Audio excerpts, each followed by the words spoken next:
In the early lectures of the course on the scientific method, it was stated that scientific research produces knowledge with a description of the uncertainty associated with that knowledge. The word description was very deliberately chosen to distinguish it from the quantification of the uncertainty associated with that knowledge, because in many cases the quantification is at best only part of the description, and in many cases the quantification is not in fact very meaningful.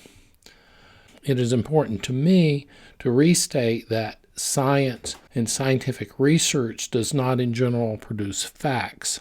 I think this is important because many students learn science as a list of facts, and science does not produce facts. Again, it produces knowledge with a description of uncertainty. If there are facts, and they would be very rare, then facts might be defined as knowledge that has uncertainty that is vanishingly small or close to zero. Again, facts are certain, but facts are rare. And as part of communication, I recommend to my students not to call science the facts.